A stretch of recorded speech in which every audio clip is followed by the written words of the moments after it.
Hi everyone, ako po si Justin Dizon at ito ang POV, ang pinakabagong news program ng CLTV 36. Narito na po ang mga balita na dapat ho ninyong malaman ngayong araw ng Miyerkules, January 15, 2025. Kabalen, Karehiyon, nawalan daw ng preno itong Egypt na sumalpok sa isang tricycle dyan ho sa may Kalumpit, Bulacan na nag-uwi ho sa pagkakasawi ng dalawa katao at kritikal yung isa pang pasahero po ng tricycle.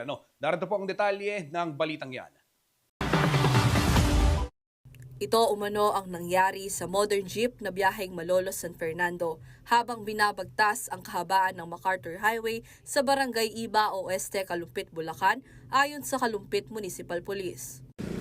Imbis na salpukin ang mga sasakyan sa harap nito, pinili ng driver na ibangga dito sa dalawang poste ang modern jeep para sana mapahinto ito at wala ng iba pang madamay. Pero sa di inaasahang pangyayari, nasalpok niya ang isang tricycle. 4 ang sakay ng trike. 2 sa kanila kasama ang driver nito ang nasawi. Isa naman ang nasa kritikal na kondisyon habang ang isa ay nagtamo ng fracture sa braso at balikat. Matapos nitong mabangga ang tricycle, dumausdos rin sa gilid ng tulay ang minibus. Nagtamo ng minor injuries ang ilan sa 19 na pasahero nito. Lahat po ng injured kasama ang driver, dinala natin sa hospital, sa Bulacan Medical Center. Mga gabi na sila dito. Lahat ng injured, lahat po sila kinuha ng statement para maging complainant natin. Gayunpaman, madaming bystanders ang nagsabing maaaring nag-counterflow ang Egypt para umiwas sa traffic. Ngunit iginiit ng 53 years old na driver na aksidente lamang ang nangyari at hindi niya umano ito sinasadya. Matanggap kahit na po hindi ko sinasadya kasi talaga po aksidente.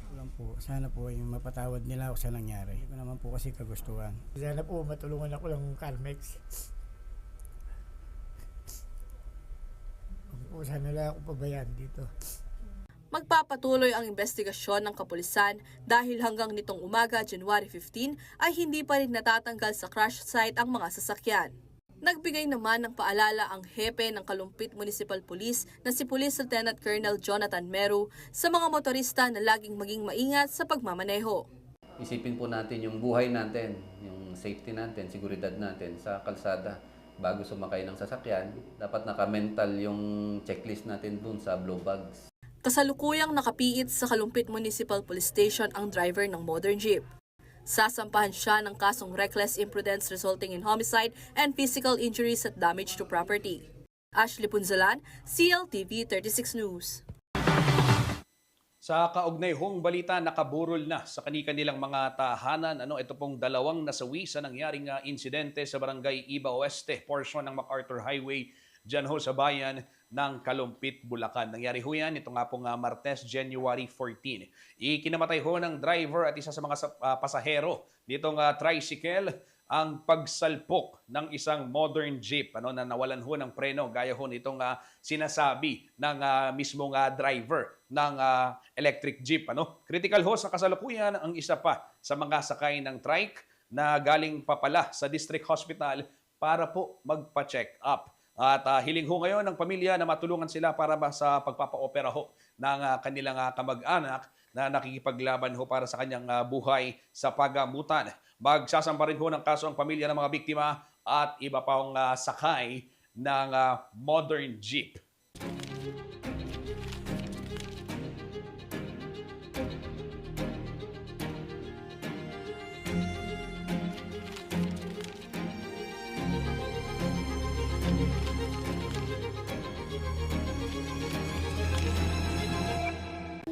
Sa akin lang po, makulong po sila matagal pangabong buhay. Sana. Dahil di ko gusto ginawa niya sa asawa ko. Sasampo po kami ng reklamo. Po, ilalaban po namin kasi po kawawa naman po yung pinsan ko.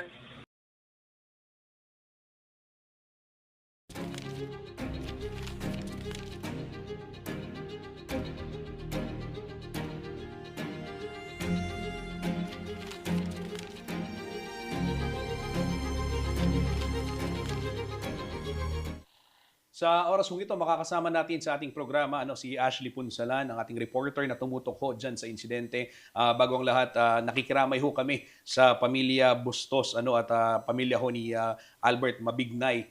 Ito pong mga biktima rin o mga pamilya ho ng mga biktima. At kami po, we offer our condolences to the family. Ash, etong balitang ito na monitor natin kasi nasa social media, and then I remember na-deploy ka, pinatakbo kita, tumakbo ka sa Kalumpit.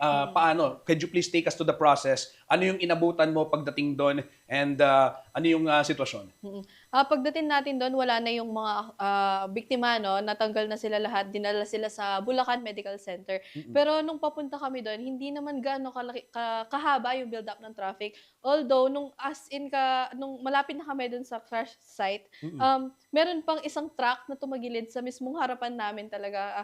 Kinabahan ako noon kasi yung sa gilid ng truck, meron pang isang sedan na sasakyan na akala ko tataob talaga yung truck. Ayan, so ito yung pinapakita natin. Habang kayo ay bumabaybay dyan sa bahagi ng Iba Oeste na Barangay Iba Oeste dyan sa Kalumpit, nakita mo kung paano tumagilid yung truck na yan. Kitang-kita ko talaga kung yung pagpasok niya, tsaka yung hindi nasampa kasi yung isang gulong ng truck na to, kaya tumagilid siya. So tumagal kami ng konti dyan hanggang sa napadaan naman kami ng mga enforcers nung na sure naman na safe. Yun nga, pagkadating naman natin dun sa accident area, nakita natin na nandun pa yung minibus na biyaheng Malolos, San Fernando. Yung minibus na to, sabi ng pulis, galing siya sa Malolos. So, ang mga sakay niya, karamihan talaga, mga estudyante pa. Kasi labasan ng mga estudyante sa Bulacan State University na yung iba magbabiyahe pauwi sa Apalit or sa San Fernando man. Kaya nakakabahala talaga kasi halos estudyante nga yung laman niya. Tapos sumalpok pa siya dun sa isang tricycle na 4 yung laman. Ashley, nabanggit mo kanina na before kayo nakarating dito sa crash site, merong isang truck na tumagilid dahil may ginagawang kalsada Pero ito bang road leading to the crash site, bahagi siya ng highway, wala na bang ginagawa dyan? Kasi pwede bang tumakbo ng mabilis dyan ang sasakyan? So doon ako papunta na parang kasi kung ganito lang kabilis, kung syempre kung may road construction, may mga warning signages, mabagal ang andar, Pero anong nangyari? Anong nakita after nun?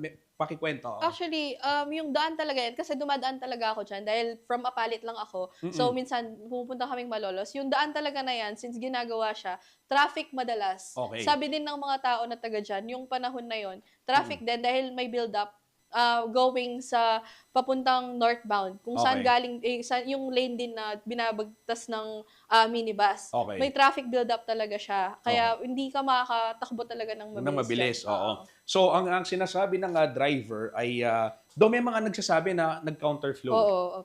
Ano yung, could you please elaborate dun sa detail na yun, base dun sa mga nakausap mong eyewitnesses? Sabi ng mga eyewitnesses nga, imposible na nawala siya ng preno at bubungguin niya dapat yung poste para tumigil siya dahil nga may traffic build up. Tapos hindi pwedeng mabilis siya. Kung may traffic build up, sasalpukin niya yung mga kotse sa harapan niya. Pero ang sabi naman ng driver dun sa narration niya sa atin, sa statement niya, nandun siya dun bago siya makarating dun sa traffic, iniwas niya na. Okay. Parang lumipat na siya ng lane, nakita niya daw yung poste nga na yan, yung dalawang poste, doon niya sana ibabangga yung minibus para maiwasan yung mabangga pa yung mga sasakyan sa harap niya para hindi na madami pa yung madisgrasya. Kaya lang, nang pupunta na siya sa kabilang lane, papunta dito sa poste, saktong dadaan yung Tricycle. Ang sabi ng driver ng minibus, sinenyasan niya ang tricycle na umalis dahil nga wala daw siyang preno, umiwas. Kaya lang, hindi niya inaasahan na tamaan niya pa din yung tricycle. Sa pagtama ng tricycle, Kuyang Justin, iniwas ng tricycle driver yung kanyang tricycle para hindi sila salpukin talaga ng mapuruhan. todo. Kaya yung isang passenger na hindi masyadong napuruhan, si Ma'am Karen, tumilapon siya. Pero malayo yung tinalapunan niya dahil napunta pa siya dun sa part na ginagawa pa yung daan eh. So malakas talaga yung impact kahit na kahit na iniwas ng tricycle. Yan. Bale ang Sige, Ashley, tanong ko lang, sige, para hindi na natin i-describe kasi baka traumatic din for some, no, na especially for those na nakaranas din ho ng ganitong insidente. Alam natin, walang may gusto, sabi ng driver na wala ng preno, mga ganito. We wish them well, sana maayos at yung investigasyon. Nakausap mo yung mga nasawi, Ash, nakita natin yung pangungulila nila. Alam natin mabigat, so paano ano yung mga general sentiments nila, and moving forward, sinabi nila magsasampa sila ng kaso. Ano yung update doon? Ayun, halos silang lahat no nakakabagbag ng damdamin. Kasi yung naiiyak sila kada tatanong ko nga kung ano yung nararamdaman nila. Lalo na yung asawa ng naulila na si Ma'am Angelica Esguera, yung asawa niya iyak talaga todo ng iyak kasi yung naiwan niyang anak ay 3. Tapos ang pinakamatandang anak niya ay 7. So bata pa lang talaga sila. Tapos ayun nga makikita pa dito sa video, sanggol pa lang yung binibitbit nitong asawa niya. Umiyak pa siya nung ini-interview namin. Hindi ko ma-explain yung parang naramdam ko yung sakit na nilaranas nila kasi biglaan eh. Sabi nga nila, hindi man lang nila nadamayan o nakausap or ano man yung mga kakaanak nilang nabiktima dito sa pangyayaring to. Ayun. Tapos sabi din, sasampa sila ng kaso. Hindi nila hahayaan na hindi mapanagot yung driver pati yung kooperatiba dahil nga ayaw na nila na meron pang ganitong aksidente na mangyari ulit. Ayan, oo. At tayo rin ho naman, kaya natin to ibinabalita at tinatalakay ngayon para na rin, siyempre, matulungan na magkaroon ng hustisya para sa mga biktima at mapag-ayos pa yung umiiral na sistema upang siguro hindi maulit. Bakit ko nabanggit? Kung maalala ho ninyo mga kabalen, bago magpasko, December 22, 23, kung di ako nagkakamali, dito ho sa may Mexico, sa boundary ng Mexico and San Fernando, northbound lane pa rin ng NLEX, ay isang Egypt din, mga minibus, ang na-involve sa road crash na ikinasawi naman ng isang ginang. So, ito, gusto nating malaman na, of course, we're trying to reach out to LTFRB. Hanggang sa ngayon, hindi pa na yun nasasagot. Pero sa mga darating na araw, hopefully, makapag-set tayo ng interview po sa kanila. Kasi kailangan nating malaman, itong mga Egypt na ito, paano yung sistema, Ashley, ng kanilang maintenance. Dahil hindi katulad before na yung jeep, lalo na kung pag-aari mo, inuuwi mo, ito ngayon, yung jeep, kooperatiba ang may-ari. Oo, nakausap mo ba sila or natalakay ba yan kahit papaano? Actually, tinry natin kuhanan ng panayam itong Carmex, yung cooperative nitong minibus. Oo. Kaya lang tumanggi silang magbigay ng statement. Mm-mm. Pero personally, ako mismo, sumasakay ako sa mga ganyang minibus. Okay, so ano yung karanasan mo? Oo. Not necessarily Carmex o kung ano man, pero sa mga ganyang klase, ano yung sentimiento bilang isang commuter? Bilang isang commuter, no, at lalo na sa mga ganyang minibus na sinasakyan ko, kita mo talaga yung overloaded madalas, lalo Okay. na kapag rush hour. Oo, convenient sila, tsaka may aircon, malamig. Pero I think hindi dapat isinasaalang-alang yung seguridad ng mga pasahero sa pag-overload nila kasi minsan kahit punong-puno na, isisiksik pa nila. Oo. Tapos kakarerahan pa sila minsan para lang makapag-unahan dun sa pasahero, para makakuha ng pasahero. So I think dapat i-monitor yun ng LTFRB sa gagawin po At LTO, oo, yan ang LTO. babantayan mo, Ashley, no? At syempre, eto rin, yung maintenance nitong mga sasakyan at paano ba yung constant checking? Dahil ito po ay hindi lamang isa, dalawa, tatlo ang sakay ng mga minibus, ano? Na, in this case, 11, ano? Ashley, maraming salamat sa iyong komprehensibong balita, ano? At mag-ingat kayo ni paring Art, ang iyong kasama, si Kabayan Art, ano? Sa tuwing kayo mangangalap ng impormasyon, mag-gather ng information, especially pag mga ganito. Maraming salamat. Thank you din po. Thank you, BO viewers. Ayan mga PO viewer, marami po pong balita sa aming pagbabalik.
Nagbabalik po ang POV. Mga kabalen, bigyang daan muna natin itong ating public service announcement dahil hanggang sa kasalukuyan, pinaghahanap pa rin po ng kanyang pamilya si Erica Raimundo. Kompletong pangalan, Von Erica Raimundo, 17 years old.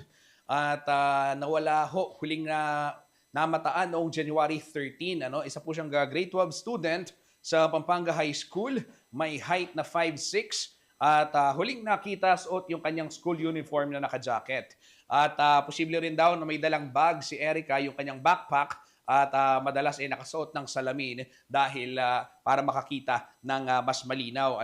At kung meron ho kayong mga impormasyon ukol sa whereabouts ni Erica Raimundo, maaari ho kayong tumawag sa kanyang pamilya 0920-938-1942. Ulitin ko lamang ang mga numero, 0920-938-1942. Tumutulong na rin ho ang City Public Order and Safety Coordinating Office ng San Fernando, Pampanga sa paghahanap kay Erica sa pamamagitan ho ng pamimigay ng mga flyers sa kalsada na may roong larawan niya.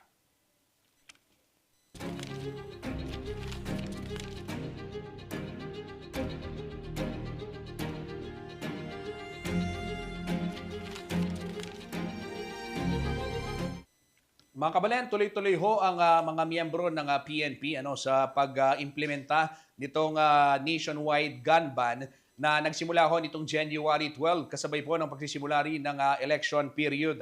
At dito ho sa inyong makikita, binabahagi ng ating kasamang si Jong. Ay hindi, sila Ashley. Ka-Ashley pa din. Sa inyo ba yan? Sila Ashley, sila Art. Itong POV ng kanilang POV, nang madaanan ho itong mga personnel ng PNP dyan sa may bahagi ng Barangay Gatbuka Kalumpit, Bulacan.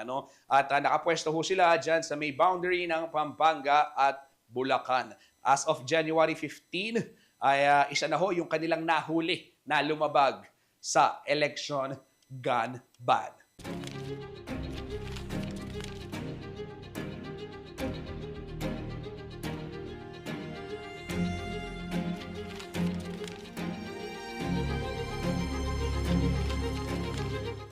Mula ho sa Bulacan, dumako naman tayo sa Angeles City kung saan pinasinayaan na ho itong expansion ng kanilang pampublikong sementeryo na nagkakahalaga po ng 70 million pesos. Silipin ho natin ang bagong proyekto. Formal nang binuksan ang Phase 2 expansion ng public cemetery sa Sapalibutad, Angeles City ngayong Miyerkules, January 15. Ito ay upang makapagbigay ng mas maayos at abot kayang pagpapalibing sa mga Angelenyo. Batay sa ulat ng Information Office ng syudad, saklaw ng 11,510 square meters ang 800 columbarium slots at 2,400 bone niches. Plano rin ng LGU na magdagdag ng 3,360 bone niches sa hinaharap. Ayon kay Mayor Carmelo Pogi Lazatin Jr., ang proyekto ay bahagi ng patuloy na pagsisikap ng pamahalang lungsod na tiyakin ang disenteng pagpapalibing, lalo na noong pandemya nang magsimula ang libreng kabaong at discount sa columbarium. Mayroon ding aniyang 37 parking slots sa bagong pasilidad na nakalaan para sa mga bumibisita sa sementeryo na may sasakyan. Sa ngayon, 632 residente na ang nakinabang sa programang ito. Matatandaang noong 2019, 600 niches lamang ang kapasidad ng pampublikong sementeryo. Aisel Fernando, CLTV 36 News. We're going for a short break. Magbabalik po ang POV.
Nagbabalik po ang POV. Mga kabalen, isinapubliko na ho ng Pampanga Chamber of Commerce and Industry Incorporated o PAMCHAM ang kanilang mga bagong miyembro ng Board of Directors na magsisilbi hanggang December 31, 2026. Uupo po bilang chairman si Rene Romero ng Romax Services and Trading Corporation Incorporated, habang vice chair naman si Terry David Carlos ng Mary the Queen College. Manunungkulan naman ho bilang presidente si Attorney Paul Yusi mula ho sa Royal Security Agency at si Ma'am Jor Laos ng Laos Group of Companies ang vice president ng nasabing grupo. Corporate Secretary si Malu Garbes mula ho sa MB Garbes Realty Incorporated, habang treasurer si Marilu Tolentino ng Lupo S. Ramos CPAs, and si Ma'am Sonia P. Soto ng CLTV 36 naman ang napili maging auditor. Kabilang ho sa mga direktor ang sumusunod si Chef Vince Garcia ng Chef Vince Culinary Group, Mark Nick Dow, TigerNet Host, Just Nick Dow ng Nidal Group of Companies, Willie Tan ng Houseland, Robert Lo ng RDF Feeds, at Nestor Mangyo ng Central Country Estate, Jim Jimenez ng Jewel Development, at Marco Hizon ng Hyundai Pampanga.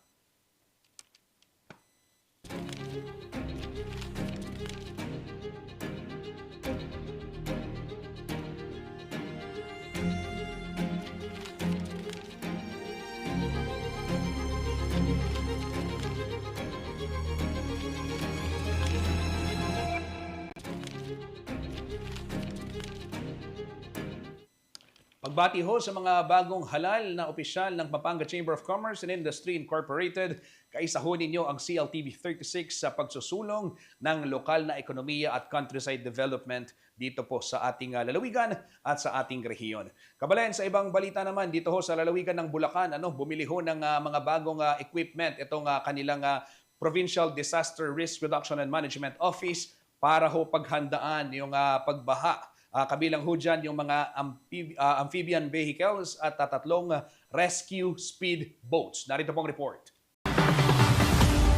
Formal ng kinomisyon ng Bulacan Provincial Disaster Risk Reduction and Management Office o PDRRMO ang bagong amphibian vehicle at karagdagang tatlong rescue speed boats. Batay sa ulat ni Shane Velasco ng Philippine Information Agency Region 3, ipinundar ng pamahalaang panlalawigan ang naturang mga bagong rescue vehicles sa direktiba ni Gobernador Daniel Fernando matapos ang paghagupit ng Bagyong Karina noong Hulyo 2024. Ayon sa gobernador, naging malaking hamon noong mga panahong iyon ang pagsasagawa ng mga rescue at relief operations dahil hindi makapasok ang malalaking truck sa sobrang taas ng tubig baha. Kaya naman naging prioridad umano ang pagpupundar nito sa pamamagitan ng pagpapatibay ng Provincial Disaster Risk Reduction and Management Council Resolution No. 31. Pangunahing nilalaman ng resolusyon ang paglaan ng 39.7 million pesos na Local Disaster Risk Reduction and Management Fund ng Kapitolyo. Sa loob ng nasabing halaga, 6 million pesos ang para sa pagbili ng Penetrator Amphibious Vehicle at 25 million pesos para sa Coastal o Swift Water Amphibious Vehicle. Naglaan naman ng 6.5 million pesos para sa karagdagang fire truck, 1.5 million pesos para sa drone equipment, at 583,000 pesos para sa iba pang kasangkapan. Angelica Cara, CLTV 36 News.